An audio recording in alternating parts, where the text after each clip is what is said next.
లోని అంగన్వాడీ సోదరీమణులందరికీ నమస్కారం. అంగన్వాడీ అప్డేట్స్ కోసం ఇంకా ఎవరైనా సబ్స్క్రైబ్ చేసుకోకపోతే వెంటనే సబ్స్క్రైబ్ చేసుకోండి. వీడియోస్ చాలామంది చూస్తున్నారు, లైక్ చేయడం లేదు. కనీసం ఒక లైక్ అయితే చేయండి. విషయంలోకి వెళ్తే ఏపీ మహిళా శిశు సంక్షేమ శాఖ మంత్రి నుంచి అయితే అంగన్వాడీల గురించి ఒక ముఖ్యమైన అప్డేట్ అయితే రావడం జరిగింది. అంగన్వాడీల సమస్యలకు త్వరలో పరిష్కారం, మంత్రి గుమ్మడి సంధ్యారాణి అంటూ ఇక్కడ ఒక న్యూస్ హైలైట్ కావడం జరిగింది. అంగన్వాడీల సమస్యలను త్వరలో పరిష్కరిస్తామని, గత 5 ఏళ్లలో గిరిజనులు ఎదుర్కొన్న సమస్యలు పునరావృతం కాకుండా అవసరమైన చర్యలు తీసుకుంటామని గిరిజన స్త్రీ శిశు సంక్షేమ శాఖ మంత్రి గుమ్మడి సంధ్యారాణి తెలిపారు. మంత్రిగా ఆమె సచివాలయంలో 3వ బ్లాక్లో సోమవారం బాధ్యతలు అయితే స్వీకరించారు. మొదటిగా 544 ఏఎన్ఎంలను నియమించే ఫైలుపై తొలి సంతకం చేశారు. మరి ఐసీడీఎస్ శాఖ మీద సంతకం చేస్తే, ఏదో ఒక ఫైల్ మీద సంతకం చేస్తే బాగుండేది. సరే, ఇంకా టైం చాలా ఉంది కదా, ఇంకా 5 years ఉంది.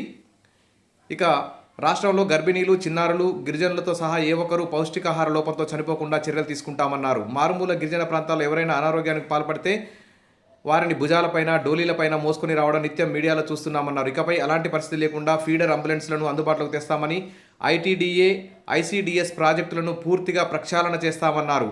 గిరిజన ప్రాంతాల్లో విద్య, వైద్యం, తాగునీరు తదితర పౌష్టికాహారం, లోప నివారణ వంటి అంశాలకు అత్యంత ప్రాధాన్యత ఇచ్చి వాటిని పూర్తి స్థాయిలో అందుబాటులోకి తెస్తామన్నారు.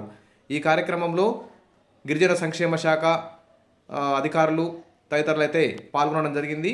ఈ విధంగా మొట్టమొదటి రోజే మరి అంగన్వాడీల సమస్యలను పరిష్కరిస్తామని మహిళా శిశు సంక్షేమ శాఖ మంత్రి గారు ప్రకటించడం కొంచెం ఆశావాహంగా కనిపిస్తుంది.